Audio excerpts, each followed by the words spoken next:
தமிழகத்தில் லோக் ஆயுக்தா தலைவர்கள் மற்றும் உறுப்பினர்களை நியமித்து பிறப்பிக்கப்பட்ட அரசாணைக்கு தடை விதிக்க கோரிய வழக்கானது தற்போது தொடரப்பட்டிருக்கிறது. இது குறித்த விரிவான தகவல்களை எமது செய்தியாளர் சிறுமலரிடம் கேட்கலாம். வணக்கம் சிறுமலர், இது குறித்த விரிவான தகவல்கள் என்ன, சொல்லுங்க. வணக்கம் பிருந்தா. கடந்த 2018ஆம் ஆண்டு டிசம்பர் மாதம் தமிழக லோக் ஆயுக்தா சட்டம் நிறைவேற்றப்பட்டது. கடந்த ஏப்ரல் மாதம் லோக் ஆயுக்தா தலைவராக உயர்நீதிமன்ற ஓய்வு பெற்ற நீதிபதி தேவதாஸ் தலைமையிலான லோக் ஆயுக்தா குழு நியமிக்கப்பட்டது.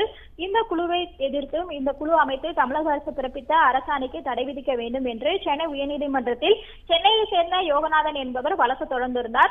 அவர் தாக்கல் செய்த மனுவில் லோக் ஆயுக்தா தலைவர் மற்றும் உறுப்பினர்கள் தேர்வுக்கு முன் உயர்நீதிமன்ற தலைமை நீதிபதியுடன் கலந்து ஆலோசிக்க சட்டத்தில் வழிவகை செய்யப்படவில்லை எனவும் புகார் தெரிவித்திருக்கிறார்.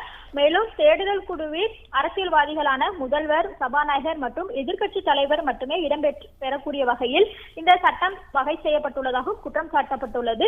அது மட்டுமல்லாமல் கர்நாடகா, ஆந்திரா உள்ளிட்ட மாநிலங்களில் லோக் ஆயுக்தா தலைவர் மற்றும் உறுப்பினர்கள் நியமிக்கும் முன் சம்பந்தப்பட்ட மாநில உயர்நீதிமன்ற தலைமை நீதிபதிகளை கலந்து ஆலோசிக்கும் வகையில் சட்டம் இயற்றப்பட்டுள்ளது என்று மனுவில் விளக்கம் அளிக்கப்பட்டுள்ளது.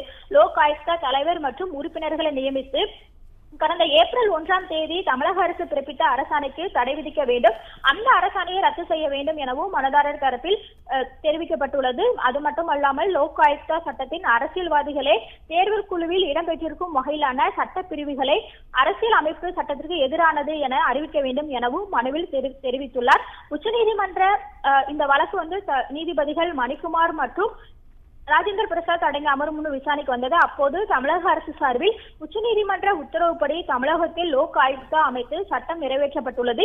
இதில் தலைவர்கள் மற்றும் உறுப்பினர்களை நியமனம் செய்வது தொடர்பாக தலைமை நீதிபதியை கலந்து ஆலோசிப்பது என்பது அரசினுடைய தமிழக அரசின் கொள்கை முடிவு சம்பந்தப்பட்டது என்றும் விளக்கம் அளிக்கப்பட்டது. இதையடுத்து இந்த வழக்கை விசாரித்த நீதிபதிகள் லோக் ஆயுக்தா தலைவர் மற்றும் உறுப்பினர்கள் நியமனத்தது தொடர்பான அரசாணைக்கு தடை விதிக்க கோரி தொடரப்பட்ட மனு மீதான வழக்கு விசாரணையை வருகின்ற 29ஆம் தேதிக்கு தள்ளி வைத்திருக்கிறார்கள். பிருந்தா, சிறுமலர், உங்களுடைய விரிவான தகவல்களுக்கு நன்றி. உண்மை செய்திகளை உங்கள் கண்முன் கொண்டு வரும் காவிரி நியூஸின் யூடியூப் சேனலை சப்ஸ்கிரைப் செய்யுங்கள்.